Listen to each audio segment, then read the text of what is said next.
Betting apps కేసులో దర్యాప్తు ముమ్మరం చేశారు పోలీసులు. ఇవాళ మరోసారి విష్ణుప్రియ, రీతూ చౌదరి విచారణకు హాజరు కానున్నట్లు తెలుస్తోంది. ఇప్పటికే ఇద్దరిని విచారించగా ఇవాళ మరోసారి విచారణకు రావాలని పోలీసులు సూచించారు. మరోవైపు బెట్టింగ్ యాప్ ఓనర్లపై గురిపెట్టారు పోలీసులు.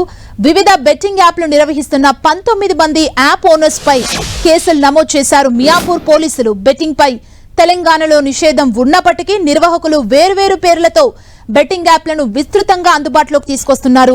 అన్నింటికీ మూల కారణం యాప్లే కాబట్టి వాటి నిర్వాహకుల్ని కూడా నిందితులుగా చేర్చి విచారణకు పిలవాలనే నిర్ణయానికి వచ్చారు. పలు కోణాల్లో నిర్వాహకుల్ని విచారించనున్నారు.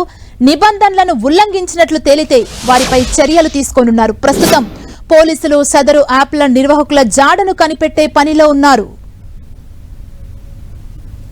ఇదే అంశానికి సంబంధించి మరింత సమాచారం మా ప్రతినిధి సునీల్ అందిస్తారు.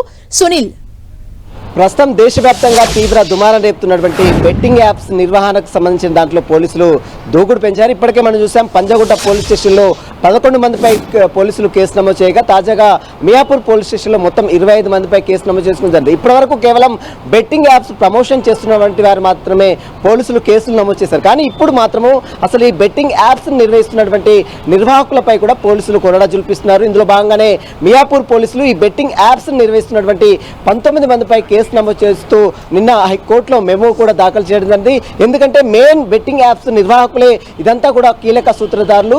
కొత్త కొత్త పేర్లతో కొత్త యాప్స్ ని క్రియేట్ చేసి ఈ బెట్టింగ్ నిర్వహిస్తూ ఉన్నారు. దీన్ని ప్రమోషన్ చేస్తున్నటువంటి సినీ సెలబ్రిటీలతో ప్రమోషన్ చేస్తూ కోట్ల రూపాయలు దండుకుంటున్న నేపథ్యంలో చాలా మంది యువత ఈ బెట్టింగ్ లో పాల్పడి అర్ధాంతరంగా తనువు చాలిస్తున్నటువంటి నేపథ్యంలో పోలీసులు కూడా చాలా సీరియస్ గా దర్యాప్తు అయితే కొనసాగిస్తున్నారు. ఇప్పటివరకు మనం చూసాం, మొత్తం 11 మందిపై పంజగుట్ట పోలీసులు కేసు నమోదు చేస్తే అందులో 5గురిని విచారించారు. అందులో టేస్టీ తేజ కావచ్చు, అదేవిధంగా కిరణ్ గౌడ్ కావచ్చు, కానిస్టేబుల్ గా పనిచేసిన కిరణ్ గౌడ్ కావచ్చు, మరోవైపు శ్యామల కావచ్చు, రీతు చౌదరి, విష్ణు, ఈ 5గురిని కూడా పోలీసులు విచారించి వారి యొక్క స్టేట్మెంట్ నమోదు చేసుకోవడం జరిగింది. మరోవైపు విష్ణుప్రియ, రీతు చౌదరి ఈరోజు మరొకసారి విచారణకు హాజరు కావాలంటూ కూడా పంజగుట్ట పోలీసులు మరొకసారి నోటీసులు సర్వ్ చేశారు. అయితే ఇప్పటికే విష్ణుప్రియ పంజగుట్ట పోలీస్ స్టేషన్లో నమోదైన కేసుని కొట్టివేయాలంటూ కూడా క్వాష్ పిటిషన్ హైకోర్టులో దాఖలు చేయడం జరిగింది. ఆ పిటిషన్ పై ఈరోజు తెలంగాణ హైకోర్టు విచారించే అవకాశం ఉంది. ఇప్పటికే శ్యామల సైతం హైకోర్టుని ఆశ్రయించింది. కానీ శ్యామల పోలీసుల విచారణకు హాజరు కావాలంటూ కూడా కోర్టు ఆదేశాలు జారీ చేసింది. పోలీసులు మాత్రం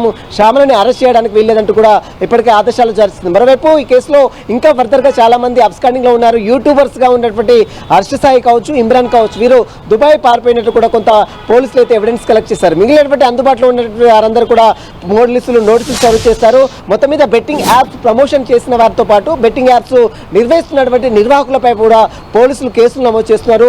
ఈ బెట్టింగ్ యాప్స్ తెలంగాణ రాష్ట్రంలో పూర్తిగా నిషేధం కాబట్టి ఎట్టి పరిస్థితుల్లో తెలంగాణ రాష్ట్రంలో ఈ బెట్టింగ్స్ ని నిర్వహించడానికి వీల్లేదు. బెట్టింగ్ యాప్స్ ప్రమోషన్ చేసినా, వాటిని నిర్వహించినా ఖచ్చితంగా వాటిపై చర్యలు తీసుకుంటామని మాత్రం పోలీసులు హెచ్చరిస్తున్నారు. మరోవైపు బెట్టింగ్ యాప్స్ ప్రమోషన్ చేస్తున్నటువంటి హాలీవుడ్, బాలీవుడ్ సంబంధించినటువంటి మెయిన్ క్రికెటర్స్ ఎవరైతే ఉన్నారో, సచిన్ టెండూల్కర్ కావచ్చు, విరాట్ కోహ్లీ కావచ్చు, మరోవైపు షారూక్ ఖాన్ కావచ్చు, వీరిపై కూడా కేసులు నమోదు చేయాలంటూ కూడా నిన్న పంజగుట్ట పోలీస్ స్టేషన్లో ఒక ఫిర్యాదు చేయడం జరిగింది. ఆ ఫిర్యాదుపై కూడా పోలీసులు కేసు నమోదు చేసుకుని మరి దర్యాప్తు చేస్తారా లేదా అని కూడా చూడాల్సింది. ఇప్పటివరకైతే కేవలం సినీ సెలబ్రిటీలతో పాటు కొంతమంది యూట్యూబర్స్, చిన్న క్యారెక్టర్ ఆర్టిస్టులు మాత్రమే పోలీసులు కేసు నమోదు చేసుకోవాలి. పెద్ద ఆర్టిస్టులు, పెద్ద క్రికెటర్స్ మీద పోలీసు మరి యాక్షన్ తీసుకుంటారా లేదా అన్నది కూడా చూడాల్సిందని చెప్పవచ్చు. సుమా, థ్యాంక్ యూ సునీల్.